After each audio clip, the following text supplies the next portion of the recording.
Today is October 6th, and as you can see, we have an event card in our fight over the fate of Stormbringer. The guy that's holding Stormbringer right here, these heavy footmen, are trying to get off the table. They stumbled and staggered last turn, which has allowed the goddess one last opportunity to rush at them and try to kill enough of them that maybe the leader winds up dropping Stormbringer and she can pick it up.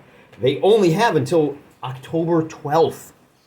If the sword is still on the board on October 12th, if she can grab it and just stay on the board, then it's going to go well. Now, she does have 5 wounds. If she takes one more wound, not an easy prospect, but if takes one more wound, then she will only be fighting at half strength. So let's take a look at what our event card is. Event Horizon, all movement cut in half for 1d3 turns.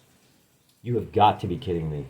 Everything is coming up well. So it's one turn. So for this turn, movement is cut in half. At least finally a little bit of luck for the forces of good, but we do still need to find out if is going to activate. Now, she is classed as a hero. She's an elite foot. She only needs a 5-up to attack.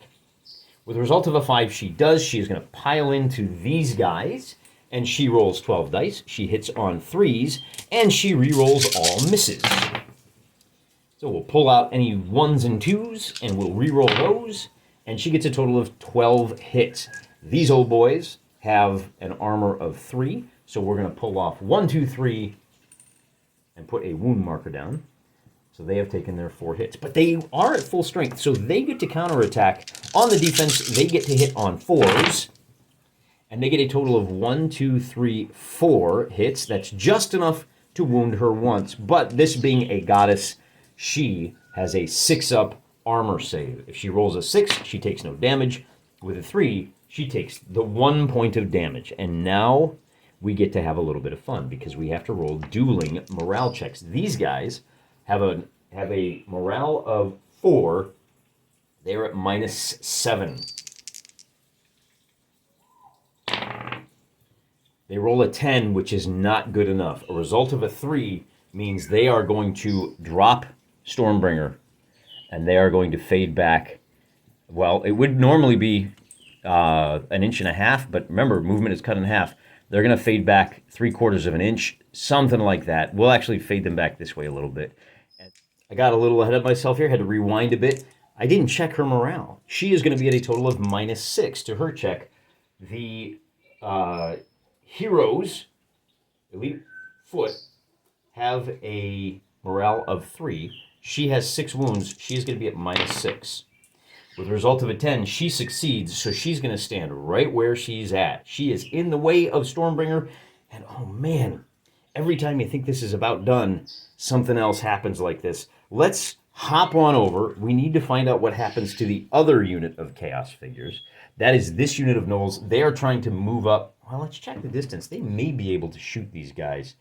These guys are within 9 inches. They could take a shot. Fade back a little bit. They could take a shot at these guys, but they're only hitting on 6s, and they'd have to get 4 hits in order to do a wound here. No, they need to do 3 hits to do a wound here. Can we get 3 6s by rolling 12 dice?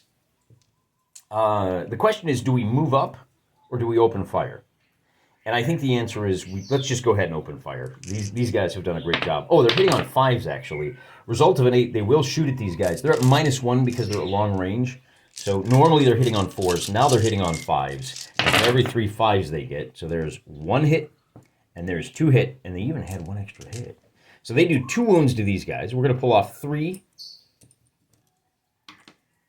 and we'll pull off a wound marker. So they go from a total of 10 to 7. Then they have to make a morale check.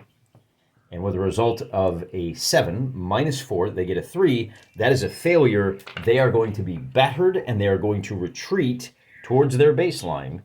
Well, that's the other reason we don't move these guys, because it's a half a move this time, thanks to another one of those pesky gravity waves. Normally, they would retreat 1.5 inches. They're only going to retreat 3/4 of an inch to about there. Now, we have to worry about our morale checks. We have 2 units that have to make a morale check. These guys are going to roll, and they're going to get a total of 8. -4 is 4. That is successful. They're done for the turn. Then we have this other unit over here. They are at -7. And a 7 minus 7 is a 0. They're done. They have had quite enough. Thank you, ma'am. They're off the table. That is it for our compulsory moves. Let's take a look at our knights. Now, our knights can only pick this up on a move order, but they can still attack her. And the good news is our elite cavalry, they attack on a 5-up. With a 6, they got it. So they ride to... Oh, no, you know, I take it back. They have to do a move order because they are more than 2.5 inches away.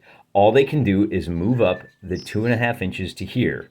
And I think what we do...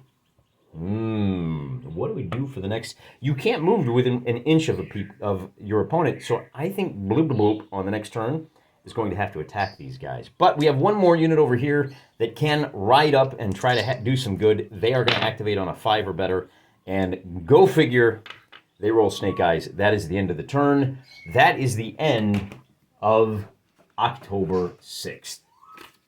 Tomorrow, we will see who wins this fight. Blibdapulp is going to have to charge these guys if she wants to chase them off. If she can force one failed morale check at normal speed, they will race off the table. So oddly enough, the closer they get to the end of the table, the more vulnerable they are to these attacks. But that's for another day. Tune in tomorrow, October 7th. Till then, I'm praying for you.